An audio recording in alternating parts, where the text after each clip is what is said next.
బీసీలకు 42% రిజర్వేషన్ల సాధన కోసం మరిన్ని పోరాటాలు చేస్తామని చెబుతోంది బీసీ జేఏసీ. త్వరలోనే అన్ని రాజకీయ పార్టీలతో సమావేశం ఏర్పాటు చేస్తామన్నారు BC JAC chairman R Krishnaiah. ఈ క్రమంలోనే నిన్న చేపట్టిన బంద్ విజయవంతమైందన్నారు. తెలంగాణ ఉద్యమం సమయంలో నిర్వహించినట్లుగా మిలియన్ మార్చ్ నిర్వహిస్తామని చెబుతున్నారు ఆర్ కృష్ణయ్య.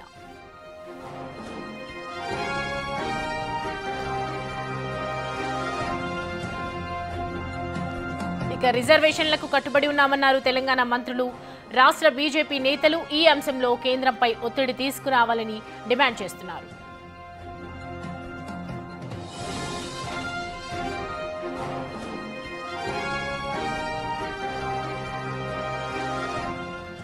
బీసీ రిజర్వేషన్లకు సంబంధించి ఇటు పూర్తిగా రాష్ట్ర వ్యాప్తంగా కూడా నిరసనలు వ్యక్తమవుతున్నాయి. 42% రిజర్వేషన్ల సాధన కోసం ఇంకా పోరాటాలు చేస్తామని చెప్తోంది ఒకవైపు బీసీ జేఏసీ. త్వరలోనే అన్ని రాజకీయ పార్టీలతో కూడా సమావేశం జరుగుతోంది ఖచ్చితంగా అని చెప్పి జేఏసీ చైర్మన్ ఆర్ కృష్ణయ్య చెప్తున్నారు. ఈ క్రమంలోనే నిన్న ఏదైతే బీసీ బంద్ కి పేరిట ఏర్పాటు చేసినటువంటి బంద్ అయిందని అంటున్నారు. తెలంగాణ ఉద్యమం సమయంలో నిర్వహించినట్లుగా ఇటు మిలియన్ మార్చ్ కూడా నిర్వహిస్తామని చెప్తున్నారు ఆర్ కృష్ణయ్య. రిజర్వేషన్లకు కట్టుబడి ఉన్నామన్నారు తెలంగాణ మంత్రులు కూడా అంటున్నారు. రాష్ట్ర బీజేపీ నేతలు కూడా ఈ అంశంకి సంబంధించి కేంద్రంపై ఒత్తిడి తీసుకురావాలి, కేంద్ర అధినేతను కూడా కల్పించాలని చెప్పి ఇటు బీజేపీకి వైపు కూడా నిరసనలు వ్యక్తం చేస్తున్నట్లు కనిపిస్తోంది. దీనికి సంబంధించి పూర్తి డీటెయిల్స్ అడిగి తెలుసుకుందాం. మా ప్రతినిధి సాగర్ మనకి అందుబాటులో ఉన్నారు. సాగర్, ఎట్టి పరిస్థితుల్లో కూడా దీని గురించి బీసీ రిజర్వేషన్లకు సంబంధించి వెనకడుగు వేసేది లేదు అని చెప్తున్నారు. మరిన్ని నిరసనలు కూడా వ్యక్తం చేస్తూ ఉన్నామని చెప్తూ ఉన్నారు. దీనికి సంబంధించి పూర్తి డీటెయిల్స్ ఏ విధంగా ఉన్నాయి, అలాగే ముందు కార్యాచరణ ఏంటి?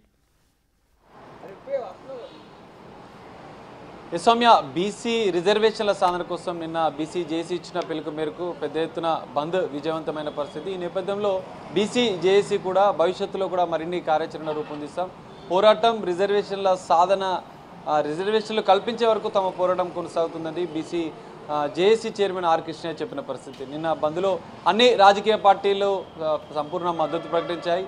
ఇటు కాంగ్రెస్ నుంచి సీనియర్ నేతలు, మంత్రులు బంద్లో పాల్గొని తమ నిరసనను వ్యక్తం చేశారు. అటు బీజేపీ, సిపిఐ, సిపిఎం, బీఆర్ఎస్ నేతలు కూడా ఈ బంద్లో పాల్గొన్నారు. అయితే ఇక్కడ బీజేపీ మాత్రం కపట ప్రేమ బీసీలపై చూపిస్తుంది, ఇక్కడ మద్దతు తెలుపుతూనే కేంద్రంలో అడ్డుకుంటుందంటూ కూడా కొన్ని విమర్శించిన పరిస్థితి కనిపిస్తుంది. కాంగ్రెస్ నేతలు, కాంగ్రెస్ మంత్రులు కూడా బీజేపీకి చిత్తశుద్ధి ఉంటే ఇక్కడ ఉన్నటువంటి కేంద్ర మంత్రులు కేంద్ర ప్రభుత్వంపై, ప్రధాని మోడీపై ఒత్తిడి తీసుకొచ్చి బీసీ బిల్లును చట్టబద్ధత తీసుకొచ్చి 9వ షెడ్యూల్లో చేర్చాలని కూడా నిన్న మంత్రులు డిమాండ్ చేస్తున్న పరిస్థితి.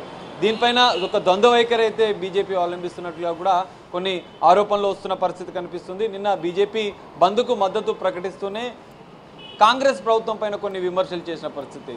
సో ఇప్పటికే బీసీ జేఏసీ మాత్రం ఖచ్చితంగా ఒక బంద్తో సరిపెట్టబోమంటూ ఆర్ కృష్ణయ్య చెప్పారు. భవిష్యత్తులో తెలంగాణ ఉద్యమం తరహాలో మిలియన్ మార్చిని కూడా బీసీ రిజర్వేషన్ల సాధన కోసం ముందుకు వెళ్తామని చెప్పిన పరిస్థితి.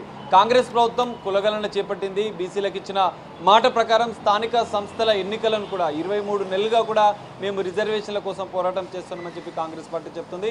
నిన్న మహేష్ కుమార్ గౌడ్ మాట్లాడుతూ కూడా త్వరలో సీఎం రేవంత్ రెడ్డి నేతృత్వంలో ప్రధాని మోడీని కలుస్తాం, బీసీ రిజర్వేషన్ల సాధన కోసం ఢిల్లీ వేదికగా కూడా మేము ప్రయత్నం చేస్తామంటూ కూడా చెప్పిన పరిస్థితి. ఇప్పటికే మనం చూసాం బీసీ బిల్లుకు సంబంధించినటువంటి అంశం గవర్నర్కి ఇప్పటికే బిల్లును పంపించారు. గవర్నర్ ఆమోదానికి, ఇటు రాష్ట్రపతి ఆమోదానికి పెండింగ్ ఉన్న నేపథ్యంలో కాంగ్రెస్ పార్టీ ఇప్పుడు తక్షణ కర్తవ్యంగా ఢిల్లీ కేంద్ర ప్రభుత్వం పైన పోరాటానికి సిద్ధమైంది. అందులో భాగంగానే 42% రిజర్వేషన్లు ఖచ్చితంగా చిత్తశుద్ధితో ఉన్నటువంటి కాంగ్రెస్ ప్రభుత్వంతోనే సాధ్యమవుతుంది. కేంద్రంపై ఒత్తిడి తెస్తాం, అన్ని పార్టీలు దీనికి సంపూర్ణంగా ముక్తకంఠంతో మద్దతు ఇవ్వాలంటూ కూడా నిన్న కోరిన పరిస్థితి కనిపిస్తుంది. మరి ఇప్పటికే బీసీ జేఏసీ భవిష్యత్తులో కార్యాచరణ రూపొందిస్తామని చెప్తున్నారు. అన్ని రాజకీయ పార్టీలతో మరో 2-3 రోజుల్లో బీసీ జేఏసీ కార్యాచరణ ప్రకటిస్తాం, అన్ని రాజకీయ పార్టీలతో సమావేశపడతాం, అవసరమైతే అఖిల పక్షాన్ని కూడా ఢిల్లీకి తీసుకెళ్లేందుకు ప్రయత్నం చేస్తామని చెప్తున్నారు. ఇదే సందర్భంలో కాంగ్రెస్ పార్టీ కూడా కేంద్రంపై పోరాటానికి సిద్ధమవుతుంది. బీసీల రిజర్వేషన్ల సాధన కోసం ఢిల్లీ వేదికగా కేంద్రం పైన ఒత్తిడి తెచ్చేందుకు సిద్ధమవుతామని చెప్తుంది. మరి ఇప్పటికే గవర్నర్, ఇటు రాష్ట్రపతి వద్ద బిల్లులు పెండింగ్ ఉన్న అంశం మనకు తెలిసిందే. సో ఈ నేపథ్యంలో అక్కడ సమస్య పరిష్కారం కాకపోవడంతో ఇక కేంద్రం పైనే యుద్ధానికి సిద్ధమవుతుంది కాంగ్రెస్ పార్టీ. అందులో భాగంగానే చట్టం తెచ్చే విధంగా కూడా తమ పోరాటం ఉంటుంది, 9వ షెడ్యూల్లో చేర్చే విధంగా కూడా కేంద్ర ప్రభుత్వం ముందుకు రావాలి, నిన్న బంద్ ద్వారా అయినా ప్రధాని మోడీ కళ్ళు తెరవాలంటూ కూడా నిన్న బీసీ జేఏసీ నేతలు నిన్న రాష్ట్ర వ్యాప్తంగా బంద్ నిర్వహించిన సందర్భంగా అనేక రాజకీయ పార్టీలు కూడా చెప్పిన పరిస్థితి. మరి ఈ బంద్ వల్ల ఎలాంటి పరిణామాలు ఉంటాయని చూడాలి. భవిష్యత్తులో బీసీ జేఏసీ చేపట్టే పోరాటాలకైనా కేంద్రం దిగి వస్తుందా? కాంగ్రెస్ ప్రభుత్వం చిత్తశుద్ధితో 42% రిజర్వేషన్ల సాధనకు తమ పోరాటాన్ని ముందుకు తీసుకెళ్తున్న నేపథ్యంలో ఢిల్లీ వేదికగా ప్రధాని మోడీని కలుస్తామని చెప్తున్నారు. ఢిల్లీ వేదికగా పోరాటాన్ని ఉధృతం చేస్తామని చెప్తున్నారు. ఇటు బీసీ జేఏసీ కూడా తమ ఆందోళన ఉధృతం చేస్తామని చెప్తుంది. మరి ఎలాంటి పరిణామాలు ఉంటాయని చూడాలి. బీసీ రిజర్వేషన్ల సాధన కోసం మరిన్ని పోరాటాలైతే ఇటు రాజకీయ పార్టీలు అన్నిటితో కలిసి అఖిలపక్షంతో కలిసి కూడా ఇటు రిజర్వేషన్ల సాధన కోసం ముందుకు వెళ్తామని చెప్పి కూడా కాంగ్రెస్ పార్టీ చెప్తున్న పరిస్థితి కూడా కనిపిస్తుంది. సో త్వరలో ఢిల్లీకి వెళ్తుంది, అఖిలపక్ష నేతలు భేటీ అవుతారు. అనంతరం బీసీ రిజర్వేషన్ల కోసం ఎలాంటి పరిణామాలు ఉంటాయనేది మాత్రం చూడాల్సిన పరిస్థితి అయితే కనిపిస్తుంది.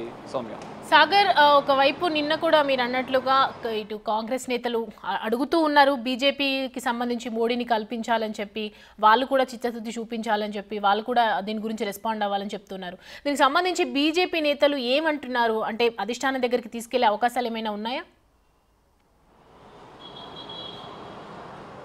ఎస్ సౌమ్య, ఖచ్చితంగా నిన్న మనం బంద్లో చూసుకుంటే ఇటు జేబీఎస్ దగ్గర ఈటెల రాజేందర్, ఎంపీగా ఉన్నటువంటి ఈటెల రాజేందర్ గారు, మిగతా శాసనసభ పక్ష నేత బీజేపీకి సంబంధించినటువంటి ఎమ్మెల్యే పాయల్ శంకర్ నిన్న బర్కత్పుర డిపో వద్ద కూడా తమ నిరసన వ్యక్తం చేశారు.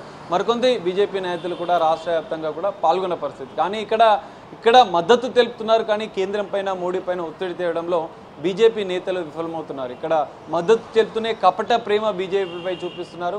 పూర్తిస్థాయి బిల్లు పైన కొంత అభ్యంతరాలు వ్యక్తం చేస్తున్నారు. ఖచ్చితంగా వాళ్ళకి చిత్తశుద్ధి ఉంటే, ఎందుకంటే తెలంగాణ నుంచి ప్రాతినిధ్యం వహిస్తున్నటువంటి కేంద్ర మంత్రులు ఇద్దరు ఉన్నారు. వారు మోడీ పైన కేంద్ర ప్రభుత్వం పైన ఒత్తిడి తెస్తే ఖచ్చితంగా బీసీ బిల్లు సాధ్యమవుతుంది. చట్టసభల్లో అంటే బీసీ బిల్లు కోసం ప్రత్యేక చట్టాన్ని తీసుకురావడంతో పాటుగా దాన్ని 9వ షెడ్యూల్లో చేర్చే విధంగా కూడా ఇటు బీజేపీలో ఉన్నటువంటి ప్రాతినిధ్యం వహిస్తున్నటువంటి ఎంపీలే కావచ్చు, కేంద్ర మంత్రులే కావచ్చు ఒత్తిడి తీసుకురావాల్సిన అవసరం ఉందని కూడా నిన్న మంత్రులు కొన్ని ఆరోపణలు, విమర్శలు చేసిన పరిస్థితి. మరి ఇప్పటివరకు బీజేపీ అయితే స్పందించలేదు, కాంగ్రెస్ పైనే కొన్ని ఆరోపణలు చేస్తుంది. ఇప్పటికే న్యాయ పోరాటానికి హైకోర్టులో కూడా తమ వాదనలు వినిపించింది ప్రభుత్వం. ఇటు సుప్రీంకోర్టును ఆశ్రయించింది. ఇటు గవర్నర్ బిల్లులు కూడా, గవర్నర్ వద్ద ఉన్నటువంటి బిల్లులు కూడా పెండింగ్లో ఉన్న పరిస్థితి. ఈ నేపథ్యంలో ఒకే ఒక కేంద్రం పైనే పోరాటం చేయాలి, కేంద్రం ద్వారానే బీసీ రిజర్వేషన్లు సాధించుకోవాలని చెప్పి కూడా సమాయత్తమవుతుంది. ఇక్కడ ఉన్నటువంటి బీజేపీ నేతలు ద్వంద్వ వైఖరికి వ్యతిరేకంగా కాంగ్రెస్ ప్రభుత్వం కూడా, కాంగ్రెస్ పార్టీ కూడా ముందుకు వెళ్తాం, మేము ఢిల్లీ వేదికగా ప్రధాని మోడీని త్వరలో కలుస్తాం, అన్ని రాజకీయ పార్టీలతో రిజర్వేషన్ల సాధన కోసం ముందుకు వెళ్తామని చెప్పి కూడా కాంగ్రెస్ పార్టీ నేతలు చెప్తున్న పరిస్థితి కూడా కనిపిస్తుంది. Soumya. Right Sagar, thanks for the updates.